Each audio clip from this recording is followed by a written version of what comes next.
What about this one? I did it! Okay. Oh, right. And that one.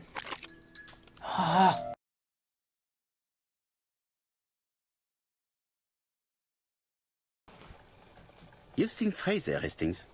What is your feeling? He's a big chap. Fragile isn't exactly the word that springs to mind. I talked to his landlady before seeing him. She went to bed at 11. Fraser wasn't home yet. Bien. Megan Barnard said he is a reserved character but with a nasty temper. We will see if this is the case.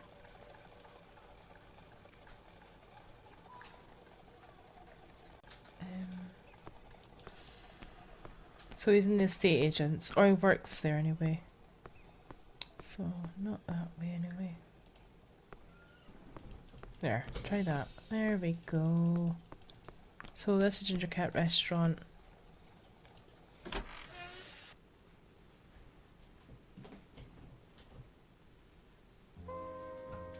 There he is. Let's go speak to him. How do you do, Mr. Fraser? You Hercule Poirot. Mr. Hastings said you wanted to speak to me. Yes. I know that it may not be the right time, but I would like to ask you a few questions.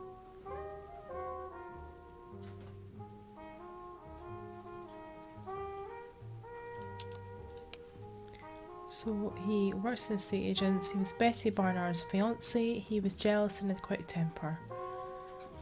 Okay. Can we get biscuits yet?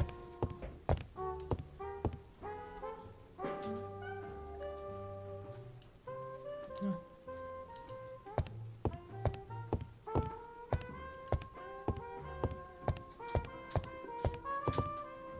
I don't want this young man here. Be quick and do what you must.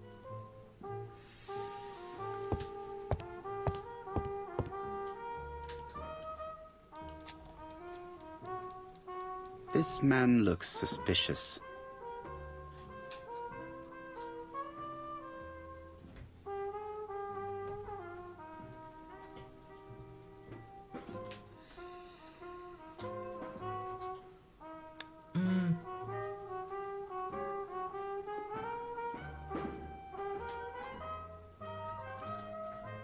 Leave me alone.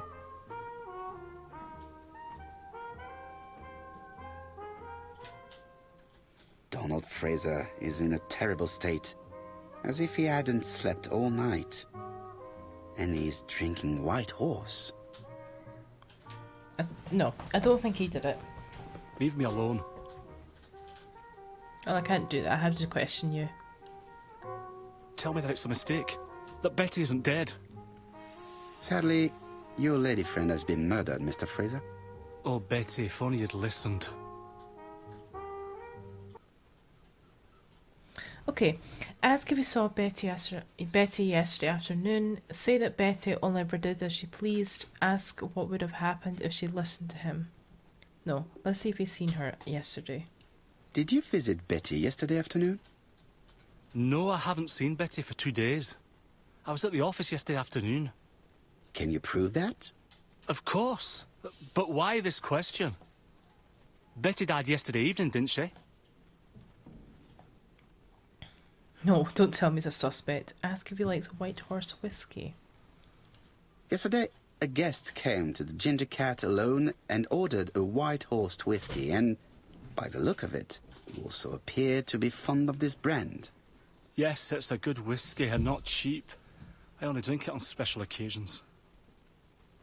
Or tragic ones. I understand. Do you know what Betty's plans were yesterday evening? She said she was having dinner with her sister.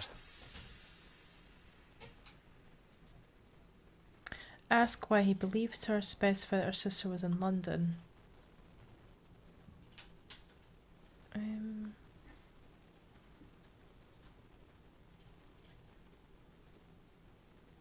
I say you ask. I see this one. Specify our sister was in London. Yet, Megan only returned to Bexhill this morning, Mr. Fraser. I didn't know. Right. May I ask you what you were doing yesterday evening? I spent the evening working. Your colleagues can confirm this? No, I often take work home with me.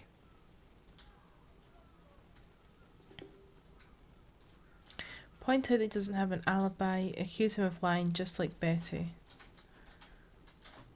No, point out he doesn't have an alibi. Let's say that.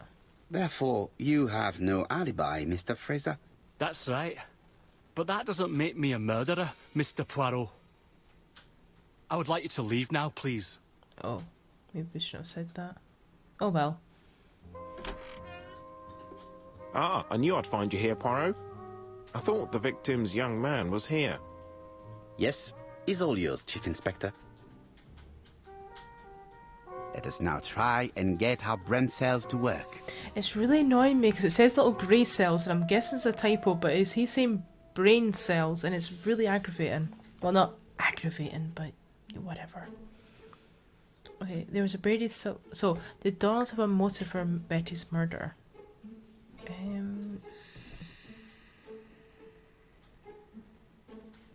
It doesn't have an alibi. It was very much in love. He was a violent man. But that is motive enough. He's got a great deal. He doesn't have an alibi? No. Donald had motive for killing Betty. Jealousy. Does Donald have an alibi? No. Donald may have been at the beach and have killed Betty. Don't think he did. Does Donald have a motive for all the murders? No. Donald may have killed Betty, but he does not have a motive for Mrs. Asher's murder.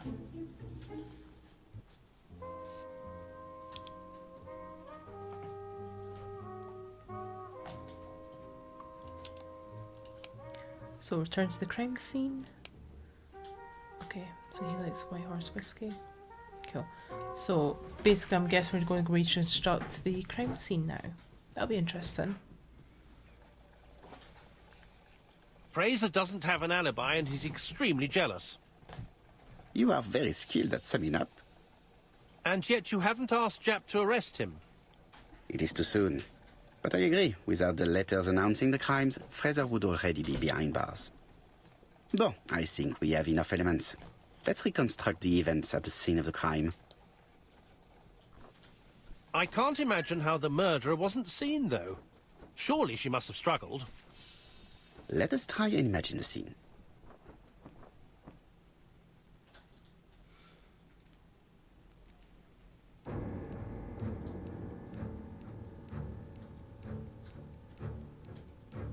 The killer and the victim are walking on the beach.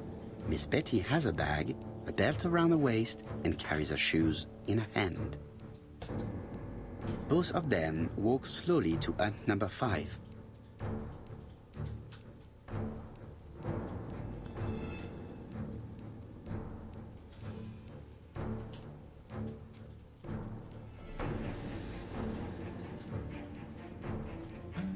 It wasn't hut number 5, it was hut number 6. Drive huts. Both of them walk slowly to hut number 6. Yeah.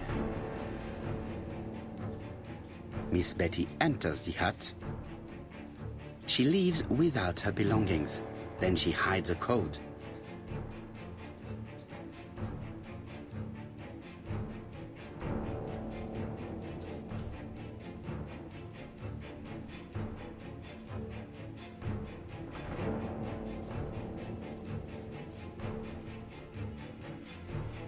That's... They keep walking. Then she removes her belt. The murderer moves behind her and then attacks her by surprise. The body falls, lifeless, on the sand. Everything appears to match the crime scene, mon cher Hastings. That is exactly what happened. Yay!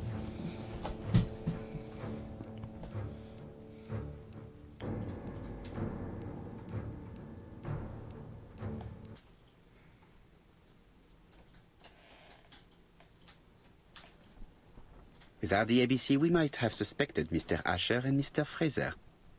But by signing his crimes, the murderer is making sure he's accused. In a way, it is very generous of him. Generous? The murderer seduced Betty in order to lure her to the beach and kill her. Indeed, the young woman was certainly careless, but not stupid enough to follow a stranger. What are you planning to do, Poirot? Return to London, mon cher Hastings.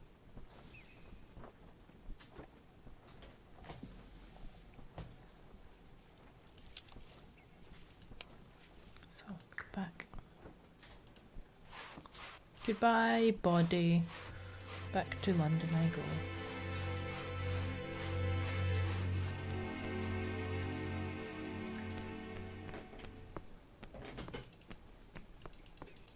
I still got the picture. I suppose I'm for evidence, I guess. This is definitely where the Yes, photo I I found in the hut know. was taken.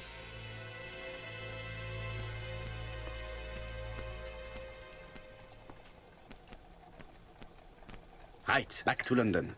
There is nothing more for us to do here.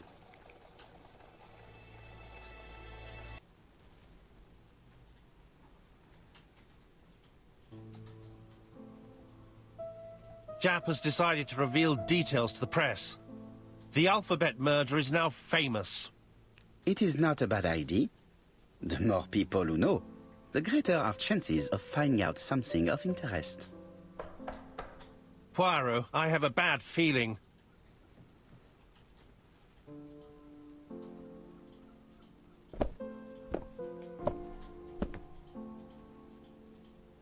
Poor Mr. Poirot, not so good at these little criminal matters as you thought yourself, are you? Rather past your prime, perhaps. Let us see if you can do any better this time. This time, it's an easy one. Churston on the 30th. Do try and do something about it. It's a bit dull having it all my own way, you know. Good hunting. Ever yours, ABC.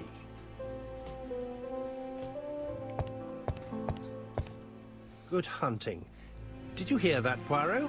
The murderer seems to be taking it all as a game, a challenge. He will strike on 30th in Churston. We must warn Scotland Yard.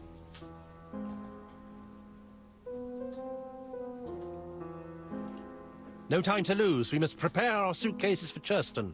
Mon Dieu, it is already 10 o'clock. I will call Scotland Yard immediately.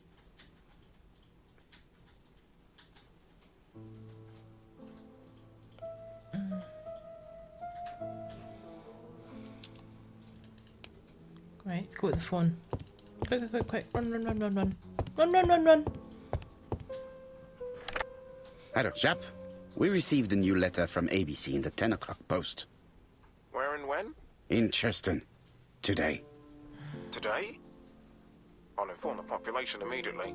I'll check the train times. Call me back.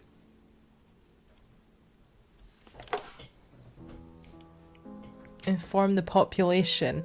Everybody run! Somebody that's got a name beginning with C and you're a woman, probably, will die!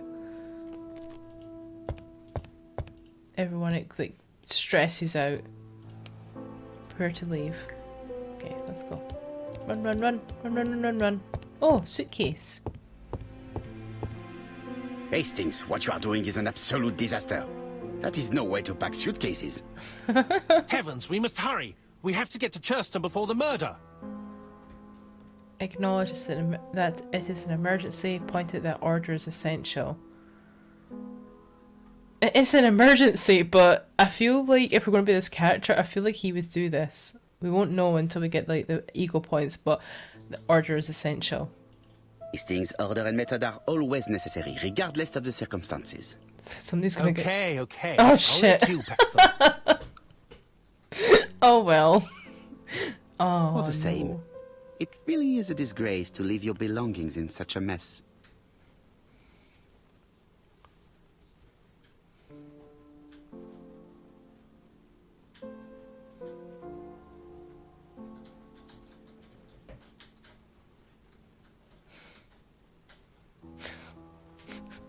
Oh my god, someone's like literally going to die and we're like so focused on a suitcase. It only took a minute. Oh my god.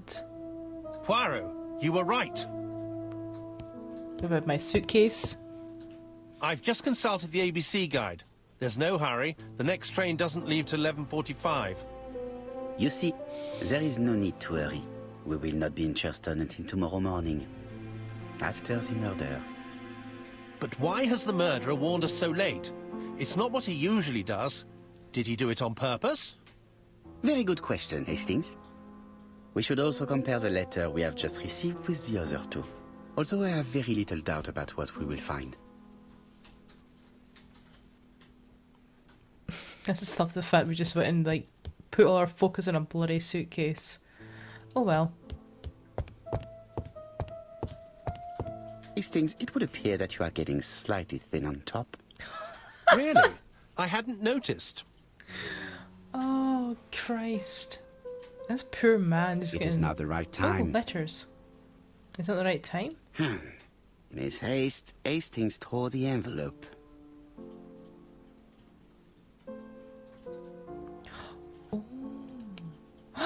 Yeah, I was just thinking that. Right, come on. Run to your desk. Chop chop. Run, run, run, run, run, run, run, run, run. Run, run, run, run, run, run. Get on your little seat. A purring tomcat trophy. Oh, I just sat in the seat. Right. Okay. Oh. Compare the new letter to the other letters from ABC. So, what do I do? Just do that? No? Right. Let us compare this new letter with the second one. Yeah. Just the Let us examine this more closely. second. No.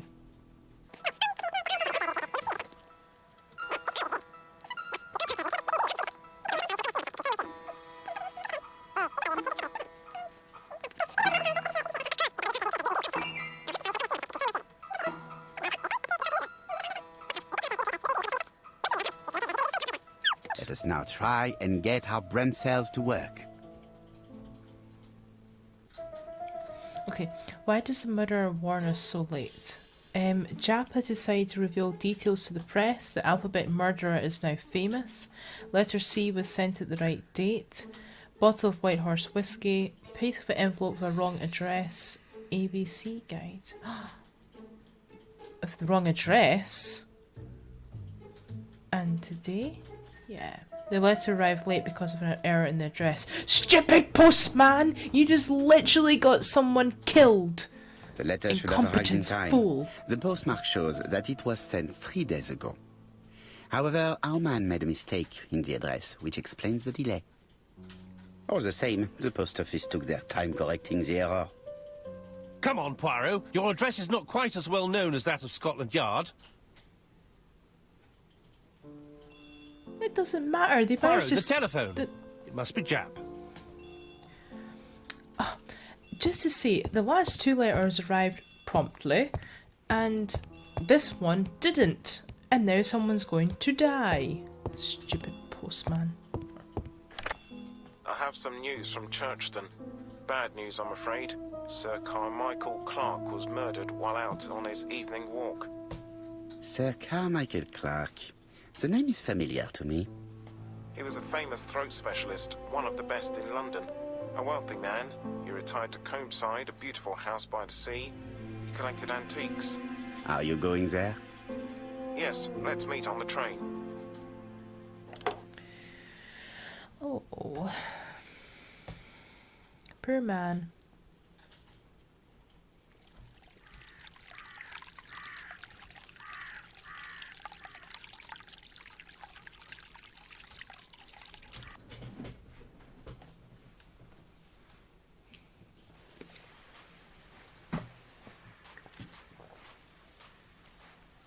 The victim is called Sir Carmichael Clark, one of the best throat specialists in London. The body was still warm when we found it. If we'd been warned earlier, we definitely could have saved him. It appears that the murderer made a mistake when he wrote his letter. A mistake? Lucky for him. And what if he did it on purpose? No. He's defined his madcap rules and he's sticking to them. It's a matter of pride for him. Shall we go up to the house, Poirot? You go, my friends. I will come soon.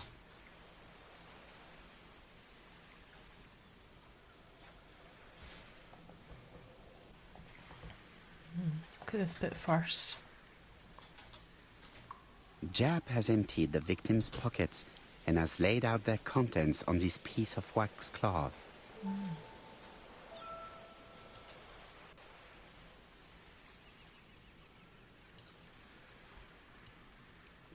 Oh, it's broken. An oriental dragon.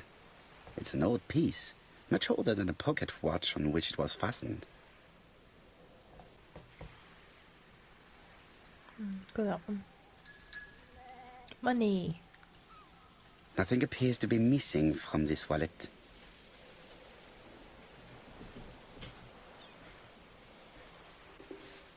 It's a signet ring. A signet ring, very probably.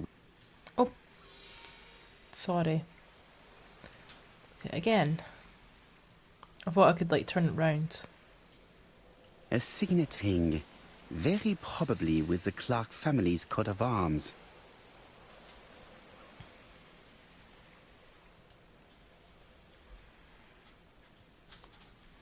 It is pointless.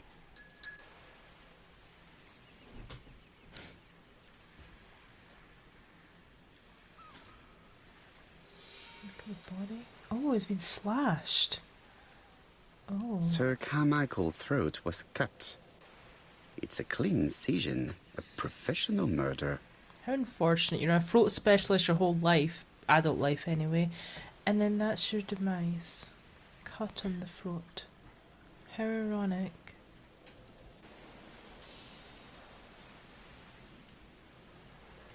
Wee. An ABC guide. The murderer's customary signature, covered in blood this time. Apart from the wound to the throat, the body is untouched. No cuts, no bruises. The gravel on the path has been sprayed with blood that covers a conical-shaped area, which starts at the body and becomes wider as it moves further from the bush.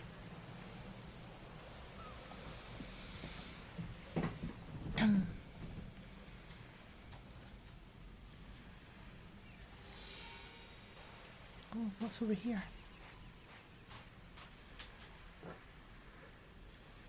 This place is very calming.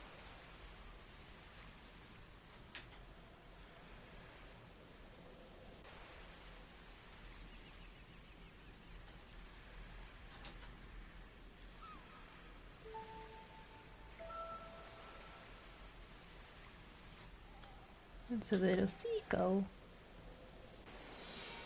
The sight is exceptional. It is easy to imagine that Sir Carmichael used to enjoy stopping here every evening. Yeah, it's really pretty.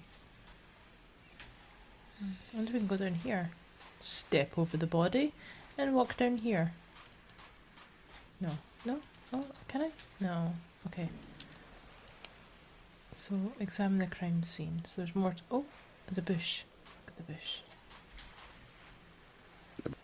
Oh, fuck. The body is just in front of a bush. One of the only bushes in the surrounding area. The vegetation behind the bush has been trampled. Let us now try and get our brain cells to work. Okay. What was Sir Carmichael's position when he was killed? There's a wound with a clear outline. The zone soil with blood covers a conical shaped area which extends away from the bush. The body was still warm. Sir Carmichael was wearing a signet ring bearing the Clark's family's coat of arms when he was found. The body was found in front of the only bush in the surrounding area. Okay, so that one, definitely.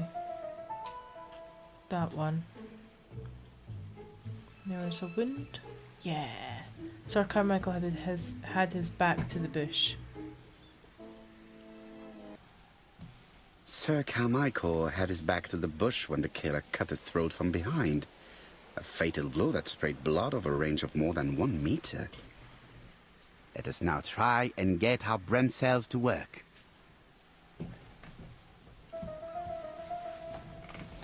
Ow. Sorry, that was just my chair. Like the arm of it.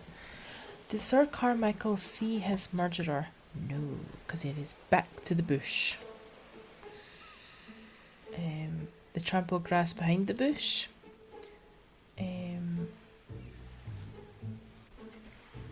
It had only one wound. Yeah, Sir Carmichael died with him without seeing who struck him. Damn, I cannot speak today. Words are really hard. Have you finished, Poirot? Chief Inspector, many questions remain unanswered, but I am certain of one thing. The killer is an opportunist. The murder was carefully planned. Yeah, it would have been carefully planned considering they had to wait until his back was turned, so yeah, carefully planned. The killer has prepared his crime very carefully. Quite right. He must have known Sir Carmichael's movements well to plan such an attack. That could be a motive for the crime. The murder was very violent. No, theft wasn't because there's no money. So murder was very violent. The murderer struck with terrible savagery. Yes, blood flowed. It's the first time he's attacked a man. He armed himself accordingly. Have you spoken to the victim's family, Chief Inspector? I've spoken to the brother, Franklin Clark. I didn't get much out of him. He's yours. I must get the body removed.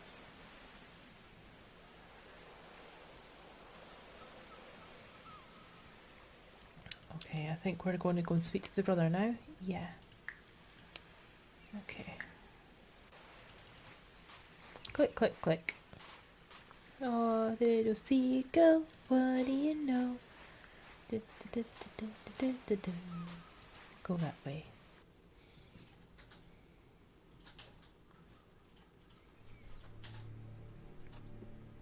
To be honest, this inspector seems rather obtuse. I'm counting on your friend Poirot to catch my brother's murderer. Ah, here he is now. Please, Mr. Poirot. Mr. Poirot, this is my brother's secretary, Miss Thora Gray. Pleased to meet you, Mr. Poirot. Would you like some tea? No, thank you, mademoiselle. I find it hard to digest. She's also got that dragon that was in the pocket watch brooch on her. It is now the right time. It is now the right time. Observe. There is Yeah, something elegant about her. Leave the brooch.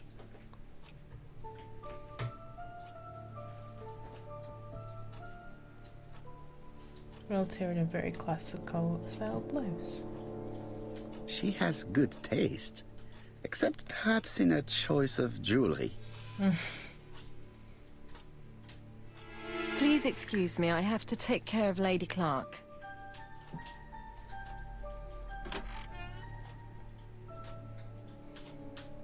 It is a once-in-a-lifetime opportunity to question him.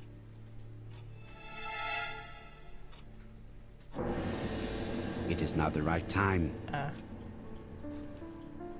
It is a Okay, I'm supposed to ask this question, I guess. My brother's wife is gravely ill. You will probably want to question her, but I fear that it won't be possible today. Okay. Accuse of preventing Lady Clark from speaking, be understanding, insist.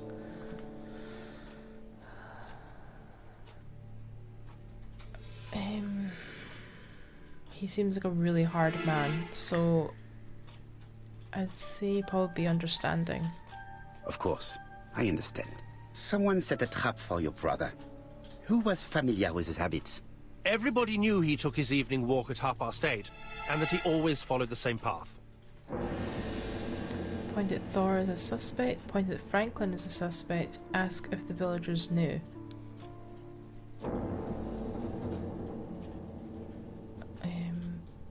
No, let's ask if the villagers knew. And did people of the village know Sir Carmichael's habits? I don't know. It's possible, What were you doing last night? After dinner, I went to my bedroom. At 11 in the evening, the telephone rang. It was the police. I went to look for my brother. Ask if it was a dark night. Ask what his favourite book is. Why would that matter? If it was a dark night. Yeah, go for that one. That's a strange one to ask. Was it a dark night? It was a new moon. I took a lantern. So it was you who found the body. Yes, along with the gardener. Have you seen any strangers around the house recently? No. As far as I know, nobody has been near the house.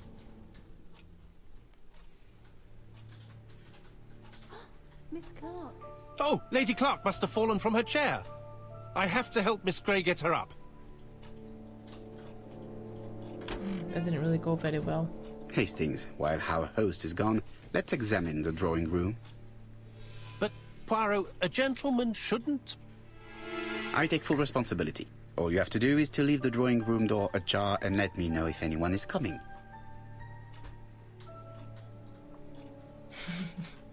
To be spy. Okay. There are some very valuable objects here.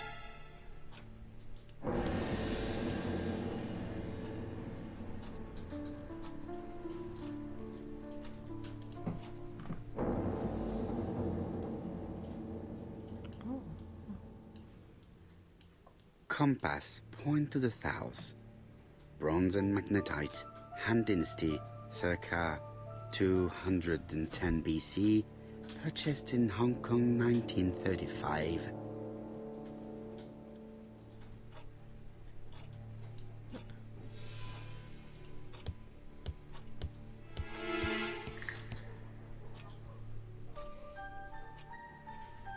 Okay, I don't know if you can hear that. There's like dogs barking outside, so I do apologise if anyone hears that. It is an emperor. His place at the center of the table is probably symbolic.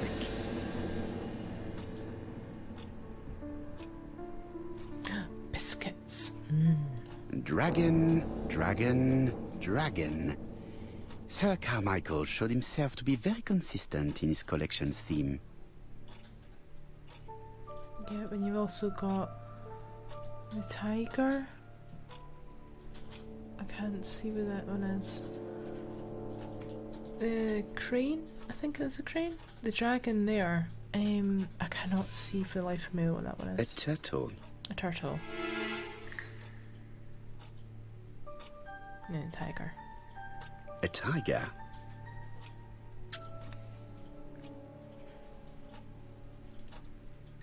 A crane?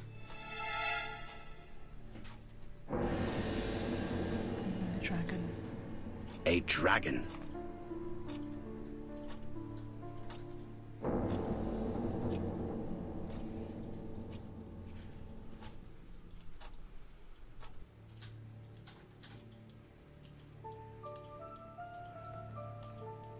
Comside's private collection, purchases since 1920.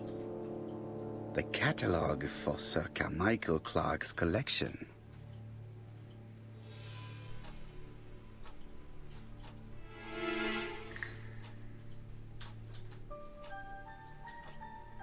Okay. So it was still Inspector Lounge. Okay, Sir Carmichael's Clark's younger brother. He didn't know his brother had to have any enemies. Okay. Nothing here to click on. Nope. Let's walk this way. Can I walk this way? Yeah, I can. I can't walk there. Can I walk over here? Huh?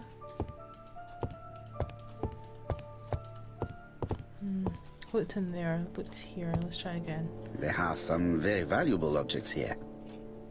Let's look over here. How am I Are you keeping an eye out, Hastings? Yes, yes. Come on, be quick, Poirot. It would be embarrassing if we got caught. What am I doing? Ah, okay.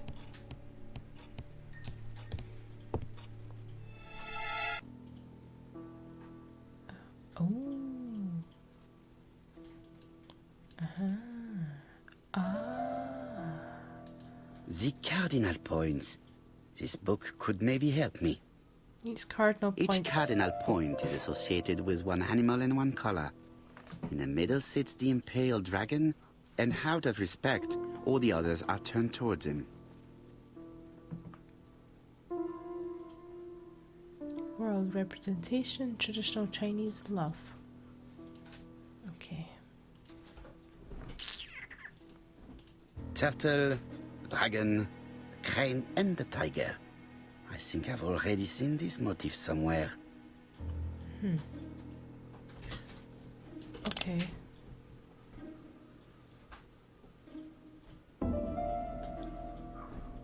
Right, let's have a look at the book again quickly. So, white, black, green, red. Okay.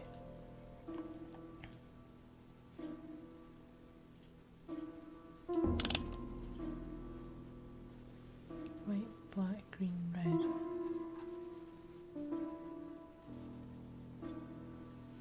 That one? No. The position of each motif is correct, but they are not turned the same way as on the table.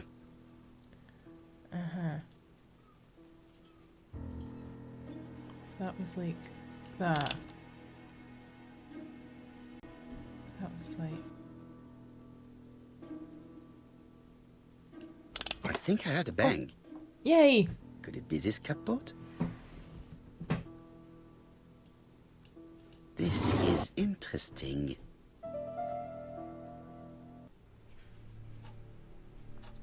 These daggers are only ceremonial weapons. I do not think that the crime weapon is here.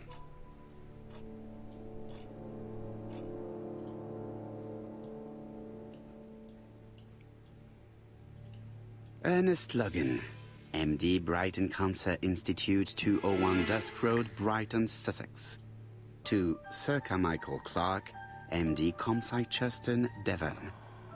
Brighton, 1935, January the 5th. As a man of science, I owe it to you to be completely frank. Lady Clark, your wife is suffering from a generalized terminal cancer. I confess I didn't suspect anything like that during the first exams. But with the test results I have received today, there is unfortunately no place for doubt. I estimate that Lady Clark's life expectancy is no more than 1 year. Hospitalization would not help in her case, so I advise you to keep her at home and provide her with as much morphine as required to ease her last moments. Yours sincerely, Ernest Logan.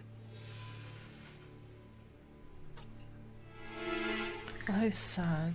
Oh, that's really, really sad. Here's Miss Grey. Sorry to keep you waiting. Lady Clark's condition requires regular care. I believe you want to ask me a few questions. Indeed, mademoiselle. The cupboard is still like This open. porcelain is remarkable. Is it old? It's about 3 centuries old, I believe. Wait, let me find the reference.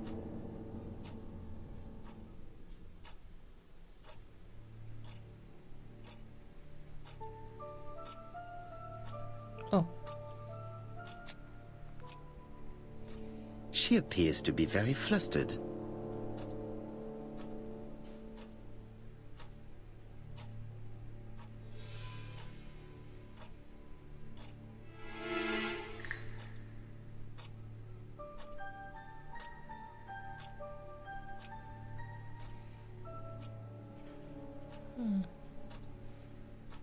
Just a minute, please, Mr. Poirot.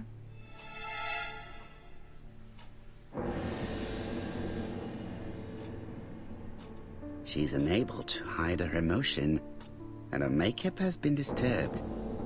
I think that this young woman has just been kissed. Here? Teapot with black dragon, Gangxi period, end of the 17th century. It is a rare piece with unusual colours.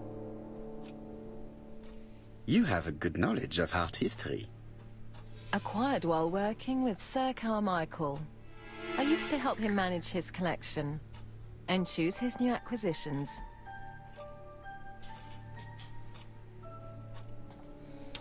Ask her if he gave her gifts. Ask if she was embarrassed to be at the service of an elderly man. Ask what her relationship was with her employer.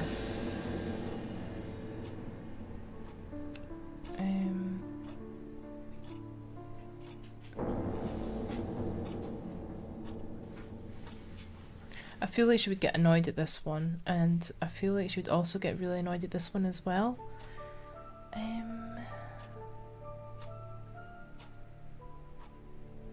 Ask if I gave her gifts. Because I'm guessing what she would say here would be like strictly professional. So I'm going to go with this one. And sometimes he used to give you a piece as a gift. Is that right? Gift? What do you mean? Oh. Irritated, damn it. Mention Chinese teapot, mention her brooch. Yeah. I am referring to your brooch. This old brooch?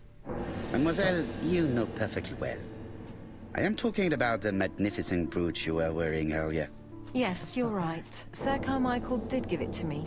He valued my work. How could I refuse? He would have been offended.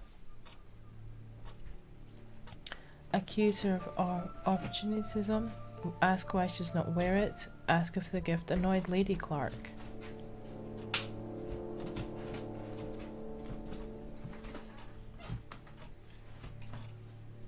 Yeah, that one. You took it off because of Lady Clark, am I right? Indeed. Lady Clark does not like this jewel. Why upset someone who is so gravely ill? Ask if Lady Clark is jealous. Indicate the dragon is frightening for Lady Clark.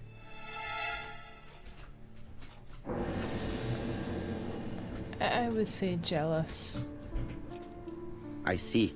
Maybe Lady Clark is a little jealous. Mr. Poirot, do not be mistaken. There was nothing going on between Sir Carmichael Clark and myself.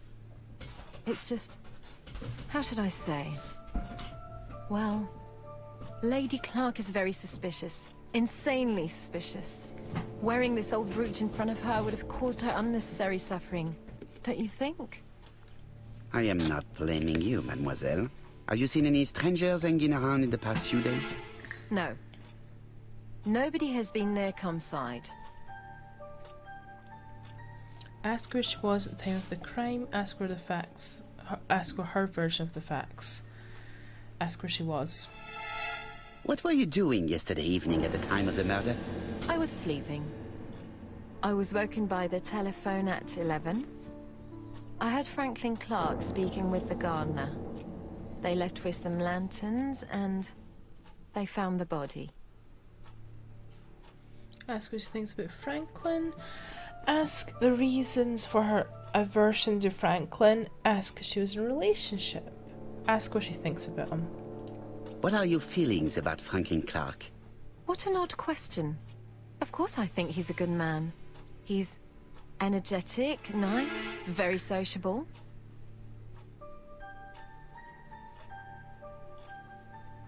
Miss Grey, if I may be so bold, please do not take offence. My friend has rather unusual methods, but all he wants is to find the murderer. Yes, I understand. I must rest. Please excuse me. Earlier, you asked me to watch the living room door for you. I don't wish to be indiscreet, but sometimes a gentleman stumbles upon a secret without intending to. That is sometimes the case. And I saw Franklin Clark kissing Miss Grey at the foot of the stairs. Do you think this is a common occurrence? No, I saw emotion, intensity. I think it was their first kiss. Well done, mon ami. Well spotted. However, I don't think I completely understand this business. Why did Sir Carmichael not defend himself? He appeared to have been active and strong. The murderer did not give him a chance. Let us try and reconstruct the scene.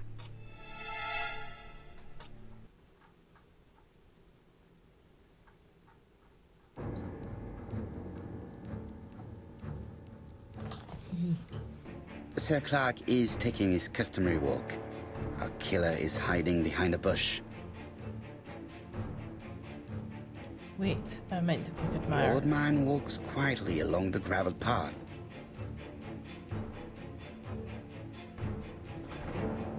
Yeah, admire. Then he turns towards the sea to gaze at it.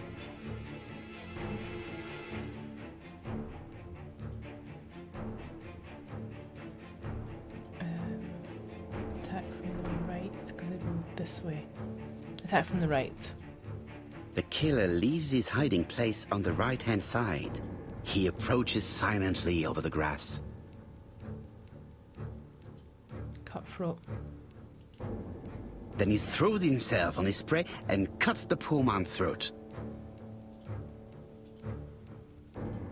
He then lays down the ABC before leaving. Everything appears to match the crime scene, Monsieur Hastings. That is exactly what happened.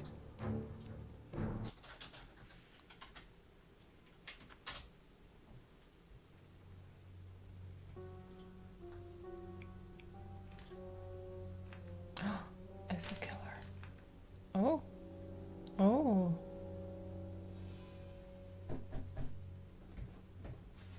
Oh, just a minute. I'm getting dressed.